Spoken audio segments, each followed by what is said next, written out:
वंदा भी बनते हैं। मंगलो बोलिए।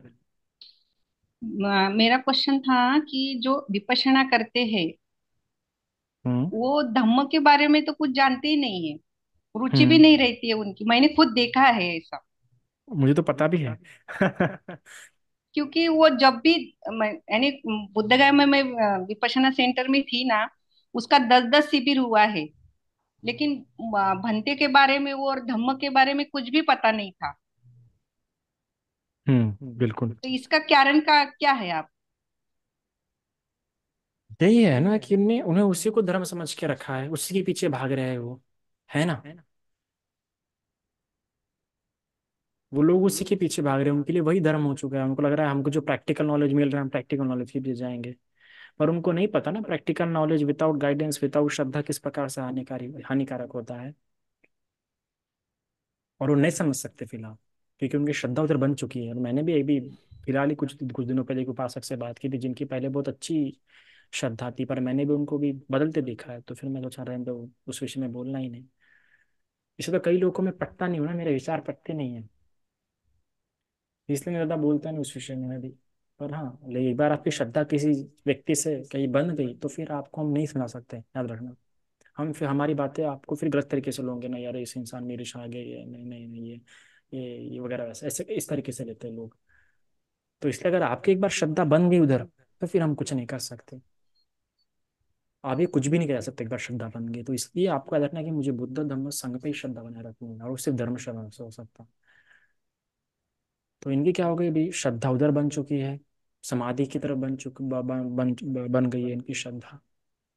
गुरु जी की तो कोई समझा ही नहीं आज तक। मैं तो ये बोलूंगा मोस्ट ऑफ विपश्यना जो करते हैं वो गुरु जी को बिल्कुल भी नहीं समझे। उनका कार्य इतना अद्भुत रहा है, उनकी श्रद्धा भाव इतनी अद्भुत रही, उनको तुम समझो नहीं। सिर्फ गुरु जी ने विपश्यना है वो छोड़ दीजिए, पर गुरु जी का स्वभाव ये था ना, सिर्फ अगर वो याद करें लगेगा आपको कि धर्म वो है।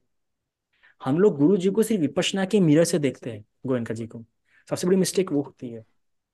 कभी उनके अनुस्मृति पढ़िएगा, उनके स्वभाव के बारे में पढ़िएगा, तो आपको समझेगा कि क्या है गुरु जी। आप तो विपश्यना के दृष्टिकोण से देखते ज्यादातर लोग, इसलिए उनको नहीं पता ना कि धर्म क्या है। जिस राष्ट्र से वो आया म्यांमार से, तो उनको वो पता है, और इसलिए वो वैसे रहे। उनके बोल चाल में, उनके स्वभाव में, जब वो भिक्षु लोगों से बात करते थे तब देखिएगा आप। हमें हमारे आचार्य बताते कि वो कैसे बात करते थे भिक्षुओं से, कितना नम्रता, कितना हाथ जोड़ के, क्या बाप रे, क्योंकि वो वैसे राष्ट्र से आ चुके हैं। और उस राष्ट्र में रह के उन्होंने विपश्यना की। हम लोग को बिना राष्ट्र, बिना बैकग्राउंड, बिना सरकमटेंसेस, बिना कल्चर के विपश्यना मिल रही है, इसलिए हमको धर्म नहीं पता कि क्या है। समझा। आप या बौद्ध राष्ट्र में रह के देखिए, आप कई बौद्ध गया में थाई उपासकों को देखिए, तब समझेंगे आपको। लेकिन बनते थाईलैंड में मैं भी बिहार में रही हूँ 3 दिन। लेकिन उधर तो बहुत उपासक आते हैं, बहुत यानी ऐसा लगता है कि सचमुच इधर रहना चाहिए। हम्म। तो यहाँ पे है ना, तो इनके लिए धर्म पहले है, भिक्षु पहले है, धर्म श्रवण पहले है। समाधि वगैरह इतना इंपॉर्टेंट नहीं है ना यहाँ पे। आप देखिए, हमारे लिए समाधि के लिए समाधि प्रायोरिटी हो गई, विपश्यना के लिए विपश्यना प्रायोरिटी हो गई है, एजुकेशन के लिए एजुकेशन प्रायोरिटी हो चुकी है। तो प्रायोरिटी इनके लिए वो नहीं है, इनके द्वारा जब इनको प्राप्त होता है तब उनके लिए वो प्रायोरिटी हो जाती है, और पर फिर भी उनके लिए वही चीज प्रायोरिटी है। तो इसलिए वहाँ पे धर्म टिका है, इसलिए आके लोग इतने सुखी है, श्रीलंका के लोग इतने सुखी है, थाईलैंड के लोग इतने सुखी है।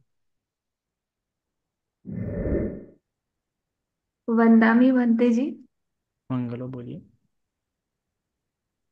भंते जी, अभी जैसे आपने धम्म श्रवण के बारे में बताया, तो हम उपासक उपासिकाएं जो होती है, अगर हम लोग शील पालन करते हैं, पंचशील अष्टशील पालन करते और सिर्फ धम्म श्रवण करते हैं, तो इतना सफिशियंट होता है क्या हम लोगों के लिए? स्वतापति फल में उत्पन्न हो सकते हैं आप, स्वतापति फल प्राप्त हो सकता है आपको। शिव बराबर शील पालन करते, उपवास रखते हैं, धर्म श्रवण करते, स्वतापति फल आपको प्राप्त हो सकता है, बताइए। तो फिर साधु साधु साधु। भंते जी, फिर भी एक सवाल है। हम्म। जैसे हम धम्म श्रवण करते और रेगुलरली करते हैं, लेकिन कभी कभी ऐसा लगता है कि धम्म में जो जैसे प्रैक्टिस नहीं करते हैं, जैसे मतलब काफी सारी प्रैक्टिसेस है, या फिर किसी कर्म स्थान को लेकर के जो प्रैक्टिस की जाती है वो हम लोग नहीं कर समाधि में। पाते। हाँ, तो हम्म। फिर उपासक उपासिकाओं के लिए इतना सफिशियंट ही है ना, हम लोगों को ज्यादा ज्यादा इसके लिए पीछे भागने की जरूरत नहीं है। अगर हम धम्म नहीं, श्रवण राइट ट्रैक पे रहे। बराबर अगर आप उपोषित करते हैं, धर्म श्रवण करते हैं, जो आपको 10 पुण्य कम वस्तु बताए गए हैं, दान शील सेवा वगैरह, जो 10 पुण्य कम वस्तु वो कर रहे हैं, तो आपको स्वतः प्रतिफल से कोई नहीं रोक सकता। और अगर नहीं प्राप्त हो रहा तो इसका मतलब आपके पारमिता परिपक्व होने के है, या आपका जो फटी सिंधी चित्त था इस जन्म का वो उतना सशक्त नहीं है। तो ये बार बार प्रैक्टिस करने से ये हमारा जो चित्त है वो वैसा बन जाएगा क्या फिर? बन जाता है, बिल्कुल बन जाता है। पर कुछ लोगों का निर्धारित होता है कि जन्म में उनको बिल्कुल भी नहीं मिल सकता स्वतः प्रतिफल वगैरह।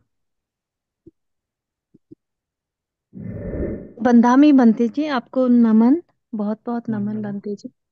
मंगल। बनते जी, मेरा जो बैकग्राउंड रहा है वो एक हिंदू धर्म का रहा है। मेरा कभी बुद्ध से, बुद्धिज्म से कोई बचपन में कभी कनेक्शन भी नहीं हुआ, ना कभी ज्यादा सुनने को मिला, और जो सुनने को मिला वो कभी सही भी नहीं मिला। सो हम्म। मेरा पहला एक्सपोजर बुद्ध धम्म और संघ का जो हुआ है वो विपश्यना के पहले कोर्स में हुआ है। हम्म। और भंते जी, मेरा जो भी बुद्ध धम्म पे और फिर संघ पे जो श्रद्धा हुई है, मैं वो टोटली 100% उसका क्रेडिट मैं इस विपश्यना कोर्स को देती हूँ बंदे जी। और सही बताऊं बंदे जी, जो स्पिरिचुअल कितनी चीजें मैं इधर उधर पढ़ती रहती थी, परंतु जब मैंने विपश्यना शुरू करी और ये जो स्पेशल प्रैक्टिस जो बैठकर करने वाली मुझे, वो बहुत ही फायदेमंद लगी है। और मुझे धर्म समझ ही वो करने के बाद आया, बिकॉज सब चीजें अपनी अनुभूति पे जब उतरने लग गई। और नहीं तो, जी बनते जी। पर आपने उसी को केंद्र बिंदु बना लिया क्या? नहीं नहीं बनते जी, उसकी वजह से मुझे, जैसे मैं वही आप कहा, जैसे, हाँ जी, मेरे पूरे लेक्चर में मैंने वही कहा कि जो हाँ व्यक्ति है जी, ना तो उसी को समझता है, उसी के दृष्टिकोण से देखना शुरू करे तो वहां पे गड़बड़ हो जाती है। आप हाँ अभी भी जी धर्म जी, सुन रहे हैं ना? हाँ जी अभी भी धर्म सुन रहे हैं तो आपका एक मिरर नहीं बन रहा है, एक पर्सपेक्टिव नहीं बन रहा है ना? जी आप जी समाधि दृष्टि, क्योंकि आपको और भी दृष्टिकोण मिल रहे हैं प्रवचन द्वारा, और भी नई नई बातें मिल रही है, तो आपके जी ज्ञान में, आपके देखने में वो भी भर डाल रहा हूंगा कि ये भी, हाँ ये भी है, ये जी भी है। जी जी जी जी तो मैं बिल्कुल। उनके प्रति जो उसी तक सीमित हो गए या व्यक्ति तक सीमित हो गए। जी, पर भंते जी मुझे जैसे शायद मैं जो आप कहते हैं मुझे शायद पहले बिल्कुल समझ नहीं आती, बट मैं अंडरस्टैंडिंग का क्रेडिट विपश्यना की मेडिटेशन को बहुत ज्यादा देती, क्योंकि वो अंडरस्टैंडिंग, विज्ञान जो बेसिक अंडरस्टैंडिंग है, शील की इम्पोर्टेंस और ये सब, मतलब ये मुझे उससे बहुत अच्छे से समझ आई। और मेरी श्रद्धा शायद भिक्षु संघ पे भी उसी वजह से बनी। नहीं पहले तो देखिए, मैं डरती थी। मैंने पहले ही कहा कि पहले ही मैंने कहा कि देखो, जो सिर्फ इसी को जी धर्म मान बैठते, विपश्यना को, समाधि को, शील को, जो सिर्फ एक एक बातों को धर्म मान बैठते उनको समस्या आती है। मैंने आखिरी में जी, ये भी कहा कि गुरु जी का आप देखिए जीवन, है ना, बहुत अद्भुत। ये सिर्फ एक सीढ़िया है, आपको इसको पढ़ के नहीं बैठना है। आपसे जी समाधि, हाँ, आपसे विपश्यना का अभ्यास करते हैं क्या अपने जीवन में? नहीं हम पूरा ये तो कंप्लीट पैकेज है बनते जी। जैसे ये तो शील भी इसमें आता है, इसमें प्रैक्टिस ना भी ना आती ना है, सेटिंग भी आती ना ना है। ना ना। अ, ये गलती कर रहे हैं आप अभी। आप अगर ऐसा कर रहे होंगे तो फिर ये गलती, अगर आप एक तो समझाने में गलती कर रहे हैं, यानी कि आप कैसे मुझे बनते बताने जी? में गलती कर रहे हैं। ऐसा जी नहीं कि जी, Vipassana is not complete package. नहीं नहीं, जो मैं प्रैक्टिस की बात करूं, जैसे दान है, शील हम्म। है, और इसको आपको सिटिंग इंडिविजुअली मेडिटेशन डिफरेंट है, डिफरेंट प्रैक्टिस करते हैं आप ये। हाँ जी, और धम्म श्रवण है, हाँ। ये all of them are important.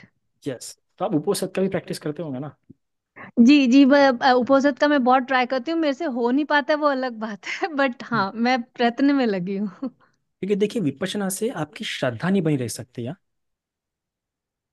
तीनों वो के प्रति। अंडरस्टैंडिंग, हाँ वो it understanding is only say आती है। Understanding about the reality, yes Vipassana. Yes ठीक है। पर यस, आपको बट अपना उसकी श्रद्धा वजह बना के से भी कहाँ श्रद्धा। बैठना पड़ा है, क्योंकि देखिए, ठीक है, अगर आपको ऐसा, अगर आपको यही बात मानना है, मेरा नहीं समझना, तो ठीक है, नहीं नहीं इट इज नहीं ओके। नहीं, आप बोलिए, सॉरी अगर आपको सॉरी। सिर्फ वही बोलना है कि नहीं, उसी कारण श्रद्धा है, उसी कारण श्रद्धा है, उसी कारण श्रद्धा है, तो ऐसा नहीं हाँ हो जी, सकता साइकोलॉजिकली, इट इज इम्पॉसिबल।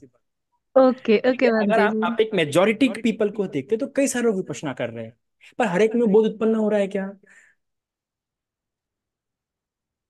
ये प्रश्न उत्पन्न बहुत सारे लोग विपश्यना कर रहे हैं, पर हर एक तो बोध उत्पन्न हो रहा है? हर एक में श्रद्धा भाव भावित हो रहा है उसी प्रकार से? एमके जी, अभी तो आप बोल ही नहीं रहे। वो इन्होंने इन्होंने सॉरी, ये म्यूट हो गया था मेरा। आप अच्छा, बिल्कुल सही कह रहे हैं, सबका अलग है। और तो आपके जैसे जो आप। पुराने पुण्य थे, ठीक है, आपका हृदय वैसा था, ठीक है, और आपने उसमें पार्टिसिपेशन किया, आप उधर झुके। जी। इसलिए बुद्ध जी। अक्सर कहते हैं कि भिक्षु मैं जो बता रहा हूँ उसे कान ला के सुनो और उधर मन झुकाओ। हाँ जी। तो आपका मन उधर झुका भी और आप उधर गए भी, तो इसलिए आप जुड़े भी और अभी तक सुन भी रहे हैं आप। जी। तो इन सब बातों ने आपको जोड़ के रखा है। जी। वो जी। आपका जी। मोटिवेशन रहा, उसने आपको धक्का दिया। बिल्कुल सही है, सही जैसे है। ये हाँ जी। सारे पुत्र जब अश्वजीत से मिले, तो अश्वजीत ने धक्का मिला बुद्ध के पास आने का और धर्म में आगे बढ़ने का। पर अगर सारी पुत्र ये बोलेंगे नहीं, जो है अश्वजीत के कारण है, हाँ जी। मैं अश्वजीत के पकड़ रहूंगा, मुझे बुद्ध के पास नहीं जाना है, मुझे वो शील नहीं लेना, मुझे चीवर नहीं लेना है, मुझे अश्वजीत अश्वजीत ही चाहिए, तो ऐसा होगा क्या? जी, मैं समझी आपकी बात। जी। है ना? जी। अश्वजीत के पास, वो बुद्ध के पास भी गए, फिर बुद्ध के पास भी समय समय पे काउंसिल किया उन्होंने अपना, है ना, हाँ जी। कमठान ये जी। सब। तो ये one he was the motivation. और अभी भी जीवन भर जब तक जिंदा रहे सारिपुत्र, तब तक के सारिपुत्र के मन में श्रद्धा थी अश्वजीत बनते के प्रति। जी। बिल्कुल। तो ये वो बोध होता है कि वो आपका फर्स्ट कारण था। मैं समझ गई। जी। जी बिल्कुल। जी समझ धन्यवाद बनते जी, बहुत बहुत नमन। ओके।